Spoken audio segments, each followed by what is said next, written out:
வணக்கம், நான் உங்கள் Shabdina. Welcome back to Shabdina's kitchen. இன்றைக்கி நமக்கு என்ன திருநெல்வேலி.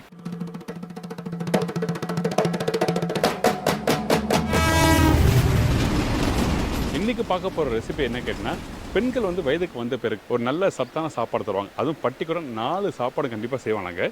உளுந்த சோறு, அவியல், வெண்டைக்காய் பச்சடி, எள்ளு துவையல். இந்த ரெசிபி தான் நம்ம கேட்டு தெரிஞ்சுக்க போகிறோம். இந்த ரெசிபி பண்ணுறவர் யார் கேட்டால் திரு சண்முக சுந்தர் ஐயா. இவங்க பார்த்தீங்கன்னா பெரிய கேட்ரிங் பண்ணுறாங்க. அருணாச்சலம் பிள்ளை கேட்ரிங். கடந்த 4 தலைமுறை, அதாவது இப்போ பண்ணுறது 4th ஜென்ரேஷன். திருநெல்வேலி வந்து அருணாச்சலம் பிள்ளை கேட்ரிங் சொன்னால் எல்லாருக்குமே தெரியும். நல்ல ஒரு சைவ சாப்பாடு சாப்பிட்னா இவங்களை தேடுவாங்க. ஸோ இவங்க கிட்ட போய் தான் இந்த ரெசிபி நம்ம கேட்டு தெரிஞ்சுக்க போகிறோம். காலையில் அடுப்பு எரியுது, மதியானம் நைட்டு குறைஞ்சபட்சம் ஒரு நாளைக்கு 500 பேர்கிட்ட பண்ணிட்டு வரீங்க. ஸோ இந்த மாதிரி சமையலெல்லாம் வந்து உங்களோட அப்பா சொல்லி கொடுத்த மாதிரி நீங்கள் பண்ணிட்டு வரீங்களா? அப்பா சொல்லி கொடுத்த மாதிரி தான் பண்ணிட்டு வரோம். ஓகே. அப்பா பேர் ஐஸ் அருணாச்சலம் பிள்ளை. அப்பா ஒரு 10 கிலோ விட்டாலும் ஒரே நேரத்தில் சமையல் பண்ணிடுவாங்க. கொழும்பு, மைசூர், காஷ்மீர் வர இப்படி பல ஊர்களில் அப்பா செஞ்சிருக்காரு. இப்போ உங்க மகன் இருக்காருல்ல, இப்போ என்ன மாதிரிலாம் ஒர்க் பார்த்துட்டு வர உங்க கூட சேர்ந்து? அவர் கேட்டரிங் ஃபுல்லாக வெளியே புறம் பார்த்துட்டு பெரிய கல்யாணம் ஆர்டர்னா நம்மகிட்ட சொல்லுவாங்க. அதுக்கு அந்த தக்கன என்ன அவங்களோட எதிர்பார்ப்பு என்ன அது தக்கன பண்ணி கொடுக்குறது. நம்ம இன்னைக்குள்ள ட்ரெடிஷனல் படி கொஞ்சம் ஹைஃபையா எதிர்பார்க்காங்கல்ல, அது நீங்க டேக் அந்த மாதிரி எல்லாம். சோ ஒரு மேரேஜ் ஃபங்க்ஷன்னா வந்து என்ன வேணும், ஹை குவாலிட்டியா பண்ணனும் நம்மகிட்ட சொல்லுவாங்க. எல்லாம் பண்ணுவீங்க அது தக்கன உங்களுக்கு. அப்போ பர்టిక్యులரா சமையல் பார்க்கறாரு. நீங்க வெளிய போங்க ட்ரெடிஷனல் ஐட்டம் ஃபுல்லா அவங்க தான் பாரு. அவரே டெய்லி ரொட்டீனாவே காலையில 2 மணிக்கு எந்திரிச்சாங்க. 2 மணிக்கா? காலையில அதிகாலையில 2 மணிக்கு எந்திரிச்சு மாஸ்டர்லாம் நம்ம இதுலயே தான் தங்கி இருப்பாங்க. அவங்கள எழுப்பி 3 மணிக்கு வேலைய ஆரம்பிச்சிருவோம். ஓகே. காலையில் ரெகுலராக கேன்டீன் போகிறது போயிடும். அதுக்கப்புறம் ஆர்டர் இருக்குது, ரெகுலராக அவங்க பண்ண ஆரம்பிச்சிருவாங்க. ஓகே. பண்ணி 5:30 மணிக்கு எல்லாம் ரெடி ஆகிடும். காலையில் டிஃபன் ரெடி ஆகி அவங்க தான் டேஸ்ட் பார்க்கணும். அதுக்கு கிளீனாக பார்த்துருவோம் ஐயா. எப்படி வாடகை வச்சு கண்டுபிடிச்சோம். ஓகே. இது வரப்பு கூடி இருக்குது, இது வரப்பு கூடி இருக்குது, இது மாற்ற ஏதாவது பண்ணலாமா பண்ணிக்கலாம். அப்படி. ஆமாம். ஸோ இன்னைக்கு நீங்கள் அப்படியே தான் இன்னைக்கு அப்படியே தான் பண்ணிட்டு. ஓகே. இப்போ பேசிக்காக வந்து ஒரு நாளைக்கு எத்தனை பேருக்கு ஆவரேஜாக இப்போ குறைஞ்சபட்சம் எத்தனை பேருக்கு பண்ணுவாங்க? முகூர்த்தம் இல்லாத டயத்தில் ஒரு 200 பேர் 300 பேர் டெய்லி இருக்கும். டெய்லி இருக்கும். ஓகே. முகூர்த்தம் இருக்க அன்னைக்கு கொஞ்சம் நிறைய இருக்கும். முகூர்த்தத்தை பொறுத்து. ஓகே. இப்போ அதிகபட்சம் எத்தனை பேருக்கு பண்ணிருக்கீங்க? அதிகபட்சம் 25,000 பேர் 1 லட்சம் பேருக்குலாம் பண்ணியிருக்கோம். தாத்தா காலத்தில் இருக்கும்போது பண்ணியிருக்கோம். ஒரு 15 வருஷத்துக்கு முன்னாடி. ஓகே. இப்போ ரீசெண்டாக பண்ணது பெரிய ஆர்டர். இப்போ ஒரு பெரிய ஆர்டர் 25,000 பேருக்கு பண்ணியிருக்கோம். ஓகே. அப்படியா? எங்கே? சாய்பாபா கோயிலுக்கு. ஓகே. சிவந்திப்பட்டியில் மலையில் இருக்காங்க. ஸோ இந்த மாதிரி கேட்டரிங் பண்ணும்போதெல்லாம் வந்து எப்படி மேனேஜ் பண்ணுவீங்க? எல்லாமே ஃபேமிலியாக அந்த காலத்துல இருந்தே ட்ரெடிஷ்னலாக நம்ம கூடயே தான் இருப்பாங்க. ஓகே. இந்த வேலையை விட்டு அவங்க வெளியே போகவும் மாட்டாங்க. இன்னைக்கு நம்ம பார்க்க போகிற ரெசிபி என்ன மாதிரி ரெசிபி பார்க்க போகிறோம்? இன்னைக்கு உளுந்து பருப்பு சாதம், ஓகே, அவியல் ஒன்று, வெண்டைக்காய் பச்சடி ஒன்று, ஓகே, எள்ளு சட்னி. எதுக்கு இத்தனை சாதம் நீங்கள் வந்து கண்டினியூ இன்னைக்கு ஒரே இதில்? அவங்க வயசுக்கு வந்தவங்களுக்கு அந்த குழந்தைக்கு கொடுக்கக்கூடிய சாதம். பெண்கள் வயதுக்கு வந்த பிறகு யார் வேணாலும் சாப்பிடலாம். ஓகே. யாரும் சாப்பிடலாம். அசைவம் சாப்பிடுறவங்க கருவாட்டு குழம்புலாம் வச்சு சாப்பிடுவாங்க. ஓகே. நம்ம சைவத்தில் வந்து இதுதான். ஓகே. ஸோ இந்த உளுந்த சோறு சொல்லும் போது பர்டிகுலராக இந்த சோறில் ஏன் அந்த அளவுக்கு இம்பார்ட்டன்ட் தராங்க திருநெல்வேலியில்? இது நல்ல சத்துள்ள சாதங்க. ஓகே. ஆமாம். உளுந்தும் பருப்பு அரிசியும் சேர்ந்து பாருங்க, அந்த உளுந்து தொழில் சத்து இரும்பு சத்து மாதிரி இருக்கும். ஓகே. இது வெள்ளை உளுந்தா கருப்பு உளுந்தா? கருப்பு உளுந்து. கருப்பு உளுந்து. சரி, ஓகே. நம்ம பார்க்க போயிடலாமா? சரி, இப்போ ஃபர்ஸ்ட் நம்ம என்ன செய்ய போகிறோம்? இப்போ முதல்ல உளுந்து பருப்பு சாதம் போட்டுருவோம். ஓகே. இந்த உளுந்த பருப்பு சாதம் பண்ணுறதுக்கு தேவையான பொருட்கள் என்னென்ன பார்த்தலாமா? வெந்தயம் 1 டீஸ்பூன், ஜீரகம் 1 டீஸ்பூன், உளுந்து பருப்பு 100 கிராம், அரிசி 1 கிலோ, தேங்காய் பூ வந்து 1 கரண்டி, வெள்ளைப்பூடு ஒரு 5 பூடு, உப்பு தேவையான அளவு, நல்லெண்ணெய் 100 மில்லி சேர்க்கணும். முதல்ல 2 வெந்தயம், 1 டீஸ்பூன் வெந்தயம் போடுங்க. சரி, ஓகே. ஃபர்ஸ்ட் வெந்தயம். ஆமாம், போடுங்க. 1 டீஸ்பூன் போதுமா? போதும். இதுக்கு பிறகு ஜீரகம் 1 டீஸ்பூன் போடுங்க. ஓகே. சீரகம்னா இன்னும் கொஞ்சம் போடுங்க. இன்னும் கொஞ்சம் போடலாமா? போடும். சரி, ஓகே. அதான் வாசனை. ரைட், போதும். நல்ல வாசனைகள் சீரகம் அதிகமாக போடணுமா? ஆமாம். ஓகே. இப்போ இந்த சீரகம் வெந்தயம் வந்து எந்த அளவுக்கு நல்லா வறுக்கணும்? இந்த இடத்துல ஒரு செம்பு நேரத்தில் வரணும். ஓகே. அதாவது நல்லா கொஞ்சம் கலர் கலர் நேரத்தில் வரணும். இந்த வெந்தயம் 2 வெடிப்பு இருக்கும். ஓகே. அந்த வெந்தயம் பொரிச்சு வர டைம்ல இதை உளுந்து பருப்பு போடும், தொழிற்பருப்பு போடும். கருப்பு உளுந்து பருப்பு. கருப்பு உளுந்து பருப்பு. ஓகே. உடைச்ச கருப்பு உளுந்து பருப்பு ஒரு இது போடுங்க. அதுக்கு 2 கப்பு போடுங்க. அதுக்கு இதுக்கு 2 இதுல போடுறோமா? ஆமாம். ஓகே. ஸோ இந்த பருப்பை வந்து இந்த மாதிரி உடைச்சு எடுத்து வச்சிருக்கீங்க. ஆமாம். ஓகே. கருப்பு உளுந்து பருப்பு. வெள்ளை உளுந்து பருப்பு யூஸ் பண்ணலாமா? அது வெண்பொங்கல் மாதிரி இருக்கும். நல்லா இருக்கும். உளுந்து பருப்பு சொன்னா இது அப்படி தான் கலர் வரும். இப்படி தான் போடணும். சரி, ஓகே. இதான் சத்து. அது சத்து கிடையாது. தொலியோடு இருந்தாலும் சத்து. அப்படியா? சரி, ஓகே. இது வளர்ந்து அளந்து போடுங்க. 2 போடலாமா? போட்டுருவோம். ஓகே. 2 கப்பு ஃபுல்லா உளுத்தம் பருப்பு.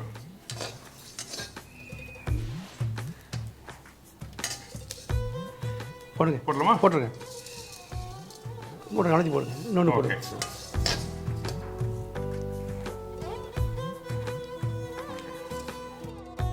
இந்த போட்ட பிறகு இது வறுக்கிற பக்குவம் என்ன? உளுந்து வாசனை வந்தோன்னா இறக்கிறாங்க. ஏற்கனவே கொஞ்சம் கலர் மாறுமா?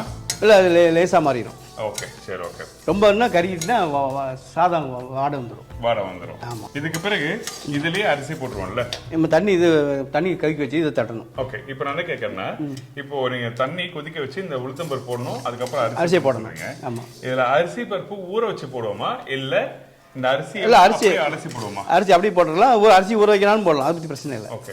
இப்போ இதுக்கு அளவு எப்படி வரும்? 1:4 ஊற்றுறோம். 1:4. 1 டம்ளர் அரிசினா 4 டம்ளர் தண்ணி. இதே வீட்டில் குக்கரில் பண்ணுறவங்கன்னா ஆனால் குக்கர் சரி வராது. சரி வராது, இந்த மாதிரி வராது. சரி ஓகே. அப்போ இந்த மாதிரி டேரெக்டாக வேக வச்சு சாப்பிடுவோம். அப்போ தான் எண்ணெய் கிண்ணெல்லாம் ஊற்றி இதெல்லாம் போடும்போது குக்கரில் அது எடுக்காது. பாத்திரத்தில் பொங்கினது தான் சரியாக. இப்போ பிரியாணி போடுவாங்க, இந்த மாதிரி பாத்திரத்தான் போடுவாங்க, குக்கரில் போட முடியாது. நல்ல விஷயம். ஆமாம், அதில் வேறு பக்குவம், இது வேறு பக்குவம். ஆனால் இந்த மாதிரி வதக்கி ஒன்று ஒன்றா நீங்கள் நல்ல ஒரு பாத்திரம் எடுத்து குக் பண்ணும்போது அதோட டெக்ஸ்டர் நல்லா வரும் சொல்லுவாங்க, வாசனை நல்லா இருக்கும். அந்த உளுத்தம்பருப்பு வாசனை வருது, லைட்டாக வர ஆரம்பிக்குது.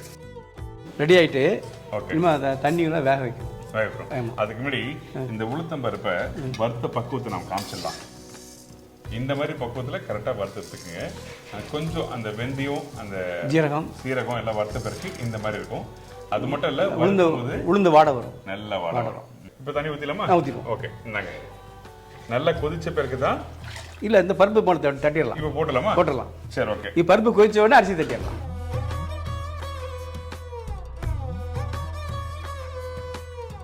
இதுக்கு பிறகு நல்லா கொதிக்கணுமா? கொதிச்ச உடனே அரிசியை தட்டி அரிசியை போடணும். அதுக்கு முன்னாடி அந்த அரிசி அலசிடலாமா? அரிசியலாம். ஓகே, நான் அரிசி அலசி எடுத்துன்னு வரேன். சரிங்களா? இப்போ இந்த அரிசி வந்து என்ன அரிசி நம்ம யூஸ் பண்றோம்? இது டொப்பி 5020. 5020 பருவரிசி இருந்தால் தான் டேஸ்டா இருக்கும். என்ன அரிசி? 5020 டொப்பி. ஆமாம், புழுங்கலரிசி சொல்லுவாங்க. புழுங்கரிசி, பச்சரிசி போடக்கூடாது. பச்சரிசி போடாது. ஸோ நீங்கள் வீட்டில் யூஸ் பண்ணும்போது புழுங்கலரிசி மட்டும் யூஸ் பண்ணுங்க, பச்சை அரிசி இந்த ரெசிபிக்கு யூஸ் பண்ணக்கூடாது. இப்போ நான் இதை அரிசியை அலசிட்டு உங்களுக்கு காமிக்கிறேன்.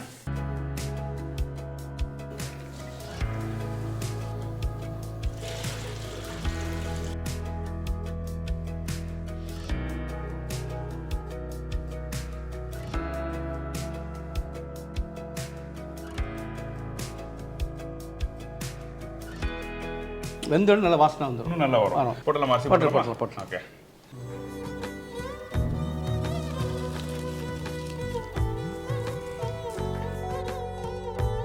இதுல உப்பு வந்து நல்ல வெந்த பிறக்கா. நார்மலா வந்து அந்த அரிசி வேகும் போது ஃபர்ஸ்ட் உப்பு போடணும்னு சொல்லுவோம். இது எப்படி? பருப்பு வேகாது இல்ல. ஓகே. அதனால வந்து உப்பு வந்து கடைசியா போடணும். அப்பதான் நல்லா இருக்கும். இப்போ போட்டா பருப்பு வேகாது, பருப்பு முழுசா இருக்கும். சரி ஓகே. இந்த அரிசி வந்து நல்ல கொலைய வேணுமா இல்ல உதிரியா வரணுமா? இல்ல கொலைய விடணும். நல்லா குழஞ்சாதான் நல்லா இருக்கும். நல்லா இருக்கும். சரி ஓகே. இப்போ வேகட்டும், அதுக்கப்புறம் பார்க்கலாம். சரி சரி.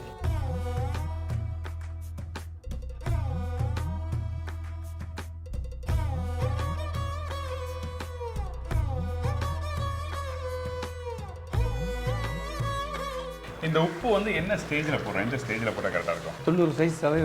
90%. ஆமாம். ஓகே. ஒரு 80 to 90% அளவுக்கு வந்த பிறகு உப்பு போடணும்.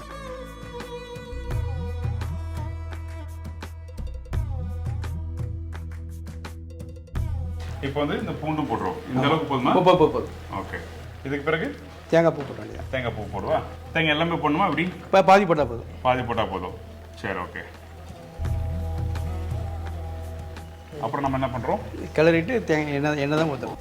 ஓகே. இப்போ கிளற ஆரம்பிக்கிறோமா? ஆமாம். சரி ஓகே.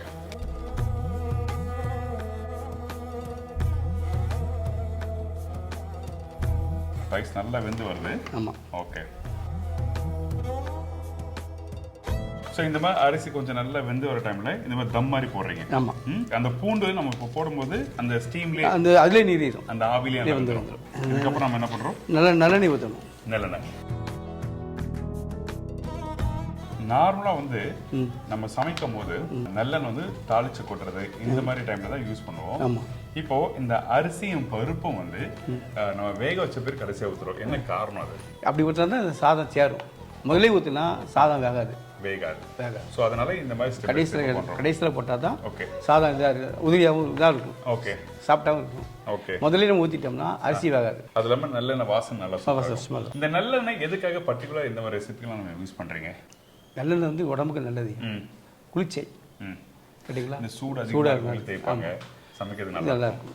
வத்த குழம்பு எதுனாலும் யூஸ் பண்ண நல்லா இருக்கும். ஓகே. நீங்கள் எந்த குழம்புலாம் நீங்கள் வீட்டில் பண்ணும்போதெல்லாம் யூஸ் பண்ணுறீங்க? நல்லா புளியோதரை, புளியோதரை, லெமன் சாதம், சாம்பார் சாதம், இந்த உளுந்து பருப்பு சாதம், இஞ்சி பச்சடி, வத்த குழம்பு, இந்த பூரா நல்லா இருக்கும். ஸோ இந்த மாதிரி சாதத்துக்குலாம் நல்லெண்ணெய் யூஸ் பண்ணுறது ரொம்ப நல்லது, நல்ல விஷயம். ஸோ இப்போ நல்லெண்ணெய் ஊற்றிருக்கோம். இதுக்கு பிறகு வந்து இன்னும் எவ்வளோ நேரம் அப்படி இருக்கணும்? இல்லை, ஒரு 5 நிமிஷம் தான். ஏதாவது தம் ஆகிட்டு அவ்வளோதான். ஆயிடுச்சு. இந்த சாப்பாடு ரெடி ஆகிட்டு ரெடி ஆயிடுச்சு. தம் ஆகி 5 நிமிஷம் தான் நல்லா இருக்கும். அந்த தண்ணியே இல்லை? தண்ணி கிடையாது, இல்லை.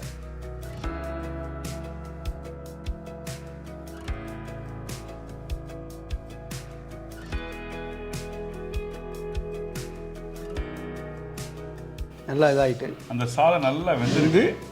நல்லெண்ணெயும் இந்த சாதம் உளுந்து பருப்பு வாடையும் கம்முன் நல்லா மணக்கும். தேங்காய், ஓகே, இந்த பூண்டு எல்லாவுடைய வாடையும் நல்லா. இங்கே சாதம் பார்த்தீங்கன்னா இந்த மாதிரி நல்லா வெந்திருக்கு. அரிசி வந்து உதிரி உதிரியா இல்லை, ஆனா குலைவா இருக்கு. அந்த பருப்பு அந்த சாதம் எல்லாம் மிக்ஸ் ஆயிடுச்சு. இப்போ இதுக்கப்புறம் அப்படியே எடுத்து சர்வ் பண்ணிடுதான். ஆமா, இதோட தான் அந்த வெண்டைக்காய் பச்சடி தொட்டு சாப்பிடுறதுக்கு நல்லா இருக்கும். எள்ளு சட்னி. அதுக்கு மேலே சூடோட டேஸ்ட் பண்ணி பார்த்தலாமா? பார்த்துக்கலாம். சரி, எனக்கு கொஞ்சம் கொடுங்க. ஏன்னா சூடோட சாப்பிடும்போது தான் அந்த உண்மையான அந்த டேஸ்ட் தெரிய வரும். அதனால நம்ம என்ன பண்றோம், கொஞ்சோண்டு கொடுங்க ஐயா.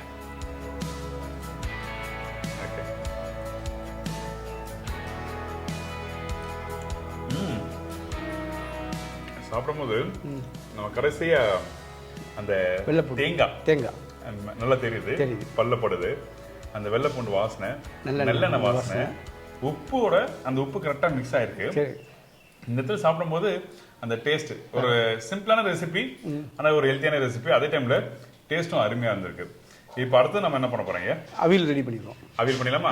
ஓகே. நம்ம இதெல்லாம் ஒன்னொன்னா டேஸ்ட் பண்றேன். அது மட்டும் இல்லாம கடைசியா இது எல்லாத்தையும் சேர்த்து சாப்பிட்டு பார்த்துட்டு நான் உங்களுக்கு சொல்றேன். அப்போ நல்லா இருக்கும்ல? சேர்த்து சாப்பிடும்போது நல்லா இருக்கும். அடுத்து நம்ம பார்க்க போறது அவியல் வைக்க போறோம். அவியல் திருநெல்வேலியில அவியல் ஃபேமஸ். நான் அவியல் சொன்ன உடனே கேரளா தான் நல்லா போறோம். சரி, கேரளால பண்ற அவியலுக்கும் திருநெல்வேலியில பண்ற அவியலுக்கும் என்ன வித்தியாசம்? கேரளால வந்து தயிர் நிறைய ஊற்றுவாங்க. தேங்காய் எண்ணெய், பாதி தேங்காய் எண்ணெய் பாதி தண்ணி தான். நல்லா வேக வச்சு தயிர் போடுவாங்க. சில காய்கறி நிறைய போடுவாங்க. ஓகே. இங்க வந்து முக்கியமான காய்கறி தான் போடுவாங்க. என்னென்ன காய் போடுவீங்க? நாங்கள் கத்திரிக்காய், கேரட்டு, பீன்ஸு, அவரைக்காய், சின்னரிக்காய், முருங்கைக்காய் இதான் போடுவோம். இதெல்லாம் போடுவோம். நான் வந்து கத்திரிக்காய் நான் போட்டதில்லை, ஆனால் நீங்கள் ஃபர்ஸ்ட் டைம் சொல்றீங்க. ஸோ ட்ரை பண்ணி பார்த்தேன் அன்னைக்கு. இந்த அவியல் பண்ணும்போது இதுக்கு தேவையான பொருட்கள் என்னென்ன பார்த்தலாமா? பார்த்துக்கலாம். கதம்ப காய்கறி 1/2 கிலோ, தேங்காய் 1 முடி, இடிச்ச பூண்டு 1 டீஸ்பூன், காய்ந்த மிளகாய் 4 நம்பர், பச்சை மிளகாய் 3 நம்பர், சீரகம் 1 டீஸ்பூன், தேங்காய் எண்ணெய் தேவையான அளவு, உப்பு தேவையான அளவு, மஞ்சத்தூள் 1/4 டீஸ்பூன், தயிர் 25 ml. ஆமாம், சட்டி அடுப்பு பற்ற வச்சாச்சு, தண்ணி ஊற்றியாச்சு. இன்னும் காய்கறி தட்ட வேண்டியது. ஓகே. இப்போ தண்ணி வந்து கொதிக்கணுமா? கொதிக்கக்கூடாது. கொதிச்சா காய் கண்ணி போகும். அப்படின்னு காய்க்கு கருத்து போகும். கருத்து போயிடும். கண்டிப்பாக சொல்லுவீங்க. ஆமாம் ஆமாம். சரி, ஓகே. இப்போ இந்த தண்ணியில் இந்த காய் தட்ட, காய் கழுவி வச்சிருக்கோம். ஓகே. அது தட்டி வேண்டியது. இந்த காய் வந்து என்னென்ன காய் போட்டிருக்கீங்க? கத்திரிக்காய், கேரட்டு, பீன்ஸு, அவரைக்காய், சின்னரிக்காய், முருங்கைக்காய், வாழைக்காய் இருக்கு, வாழைக்காய் இருக்கு, சேனையும் போட்டிருக்கோம். சேனையும் போட்டிருக்கீங்க. போட்டலாமா? போட்டலாம். போதுமா? இப்போ இந்த காய்கறிலாம் போட்டாச்சு. அடுத்தது மஞ்சள் பொடி போடுங்க. மஞ்சள் தூள் போட்டலாமா? உப்பு 1 டீஸ்பூன். ஓகே. உப்பு போட்டுக்கிறோம். இன்னும் கொஞ்சம் போடலாம். போடலாமா? சரி, போடுங்க.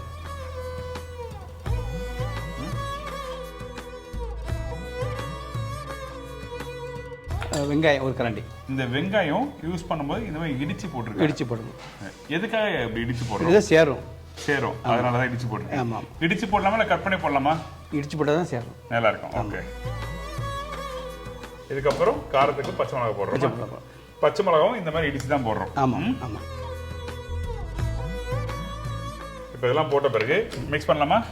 இல்லை, கொதிக்கணும். இல்லையா, நல்லா கொதிக்கணும். மிக்ஸ் பண்ணக்கூடாது. பண்ணக்கூடாது. ஏன் அப்படி? மிக்ஸ் பண்ணால் காய் கருத்துரும். காய் கருத்துரும், கலர் மாறிடும். அதனால வந்து கொதிச்சாதான் அந்த காய் கருக்காது. ஓகே. இப்போ இந்த தேங்காய் எவ்வளவு போடணும்? அந்த கப்பு போடுங்க. சரியா? அதாவது ஒரு கப் தேங்காய். ஒரு தேங்காய், ஒரு முடி கணக்கு, ஒரு முடி தேங்காய்.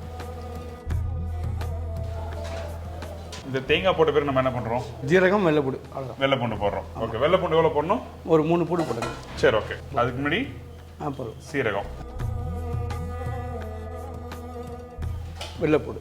வெள்ளை பூண்டு. நான் இது வரைக்கும் வந்து இந்த மாதிரி அவியல் கரைக்கும் போதெல்லாம் சீரகம், இந்த பச்சை மிளகாய், தேங்காய் இது மட்டும் தான் போட்டு அரைச்சிருக்கேன். ஃபர்ஸ்ட் டைம் வந்து பூண்டு போட்டு அரைக்கிறோம். இந்த பூண்டு போடுறதுனால என்ன மனம் இருக்கும், நல்ல வாசனை, அதனால நம்ம பூண்டு போடுறோம். அரைச்சிடாம இதை இப்போ அந்த தண்ணி கொஞ்சம் கொடுங்க.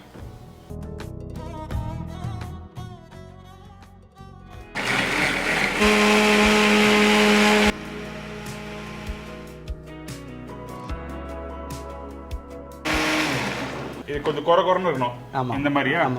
இப்போ அரைக்கிறத இந்த மாதிரி கொஞ்சம் குறை குறைன்னு அரைச்சி எடுத்துருக்கணும். ரொம்ப நேரம் ஓடினாலும் குருமா கான்செப்ட் போடாது, நல்லா இருக்காது. இப்போ இந்த தேங்காவை அரைச்சி வச்சாச்சு. காய்கறி வந்துட்டு தண்ணி எடுக்கணும். காய் வந்து எந்த அளவுக்கு வைக்கணும்?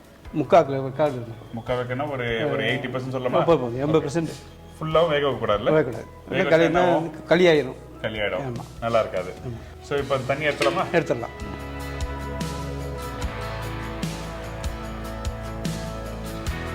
தேவையான தண்ணி மட்டும் தான் இருக்கணும். ஆமாம். இப்போ வீட்டிலலாம் எப்படி? வீட்டில் பார்த்தனே எல்லாரும் கேட்பாங்க, நான் தினாஷ் சார் உங்கள் வீட்டில் நீங்கள் தான் சமையலாம் அப்படி கேட்பாங்க. அம்மா எப்படி சமைப்பாங்க? எங்கள் அம்மா நல்லா பண்ணுவாங்க. ஆமாம். ஓகே. இப்போ இந்த காய் இந்த அளவுக்கு போதுமா தண்ணி? போதும். இன்னும் தண்ணி ஊற்றணுமா? ஊற்ற வேண்டாம், எடுக்கவும் வேண்டாம். சரியா? இதுக்கு பேர் நம்ம என்ன பண்ணுறோம்? தேங்காய் போடணும். தேங்காய் இப்போ அரைச்சி வச்சு எல்லா தேங்காய் போடலாமா? போட்டலாம்.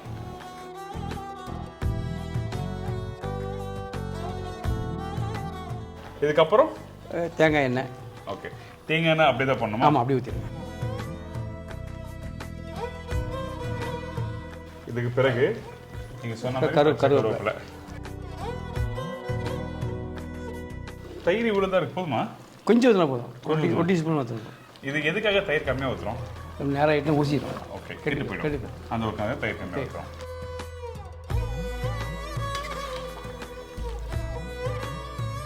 இப்போ இதில் கொஞ்சம் லைட்டாக தண்ணியாக இருக்க மாதிரி இருக்கு. இது எப்படி தண்ணி இறங்கிடும்? தண்ணி இழுத்துரும். ஸோ அதே டைம் ரொம்ப தண்ணியாக இருக்கக்கூடாதுல்ல? இருக்கக்கூடாது. ஓகே. அந்த வாசனை, அந்த தேங்காய் வாசனை நல்லா வருது. ஆமாம். தேங்காய் போட்ட பிறகும் தயிர் போட்ட பிறகு வந்து நல்லா கொதிக்கணும். கொதிச்ச பிறகு அதான் தால்சம் போட்டு வச்சுருக்கேன். தால்சம் போடுறோம். இதில் வந்து தேங்காய் யூஸ் பண்ணுமா? தேங்காய் வேண்டாம், நல்லெண்ணெய் தான். எதுக்காக நல்லெண்ணெய்? நான் எப்பவுமே அவியல் தான் வந்து நாங்கள் வந்து தேங்காய் யூஸ் பண்ணியிருப்போம். இது அது நேரம் ஆகிட்டுனா இழைச்சிடும். இலைக்காதுன்னா என்ன? ருசி இருக்காது. ருசி இருக்காது. ஆமாம். திருநெல்வேலியில் கடைசியாக வந்து தாளிப்புக்கு வந்து நல்லெண்ணெய் மட்டும் தான். காய் வேக வைக்கும் போது தேங்காய் அவியல் மட்டும் தேங்காய் ஊற்றுவாங்க. தேங்காய் வேக வைக்கும் போது. ஆமாம், வேறு எதுக்கு தேங்காய் யூஸ் பண்ண மாட்டாங்க. தேங்காய் சாதம் தான் யூஸ் பண்ணுவாங்க. ஓகே. ஸோ தாளிக்கிறதுக்கு நல்லெண்ணெய் மட்டும் தான்.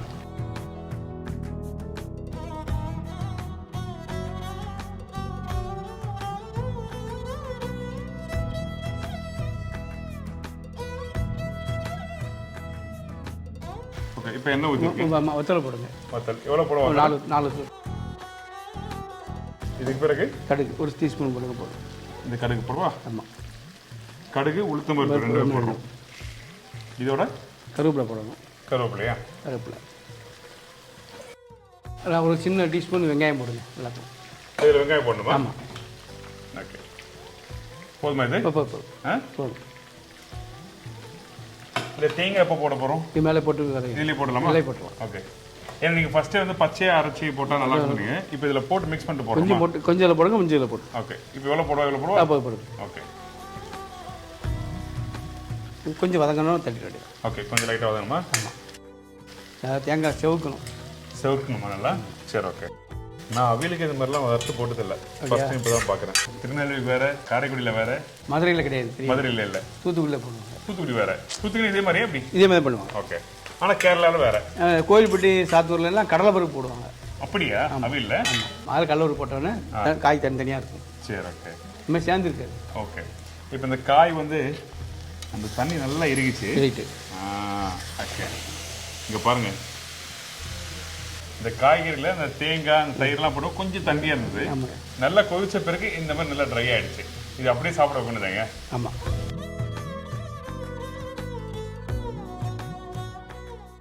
எதுக்காக இந்த மாதிரி தேங்காய் கடைசியாக போடுறோம்? டேஸ்டாக வறுத்து போட்டால் மனமாக இருக்கும், நல்லா இருக்கும். ஆமாம். ஓகே. ஸோ போதுமா இது? போதும் போட்டுருங்க, சரியாக இருக்கும். போட்டலாம், வளர்த்து போடலாமா? ஆமாம்.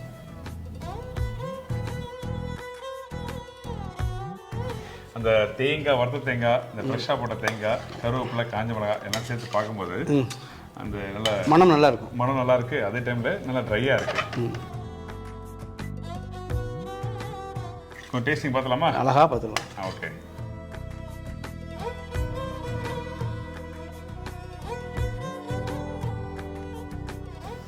ஓகே, நல்லா சூடா இருக்கு. இந்த சாப்பிட்ட விலையை சாப்பிட்டா அதோட டேஸ்ட் நல்லா இருக்கும். ஆமாம். எனக்கு இந்த திருநெல்வேலியில் இந்த வெள்ளை கத்திரிக்காய் சொன்னாங்க. ஆமாம், இங்கே தான் ஃபேமஸ். ஆமாம், வேற எங்கேயும் கிடைக்காது. மதுரை அதுலாம் கலர் கத்திரிக்காய் கிடைக்கும். சென்னையிலேயும் வந்து கலர் சோப்பு கலர் அந்த கத்திரிக்காய் தான். அதோட டேஸ்ட் அதுக்கு நிறையா இருக்காது. இந்த மாதிரி அவையில் நிறையா இருக்காது. வெள்ளை கத்திரிக்காய் போட்டது நிறமாக இருக்கும். ஓகே. நார்வேல அந்த கத்திரிக்காய் போடுவாங்க, வலுவிலங்கான்னு போடுவாங்க, நீளமாக இருக்கும், வலுவலுன்னு இருக்கும். சூப்பர், அருமையாக இருக்கு. அந்த லாஸ்ட்டாக தேங்காய் வறுத்து போட்டதும் அந்த திருப்பி போட்ட தேங்காயும் சேர்த்து சாப்பிடும்போது அந்த புளிப்புத்தன்மை அதிகமாக இல்லை, கொஞ்சமாக மைல்டாக இருக்குது. அந்த காரத்தோட தன்மை எல்லாமே நல்லா இருக்குது. சூப்பராக வந்து நீங்கள் சொன்ன மாதிரி ரைஸோட சாப்பிட்றது நல்லா இருக்கும்.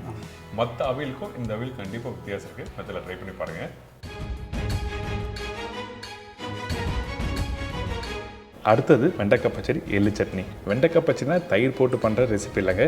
இந்த வெண்டைக்காய் பச்சடி காரசாரமாக இருக்கும். அது மட்டும் இல்லை, சின்ன வெங்காயத்தை இடித்து போட்டு அதுக்கப்புறம் இந்த ரெசிபி கம்ப்ளீட் பண்ணியிருப்போம். அதே மாதிரி தான் இந்த எள்ளு சட்னியும். இந்த 2 ரெசிபியும் வரப்போகிற எபிசோடில் பார்க்கலாம்.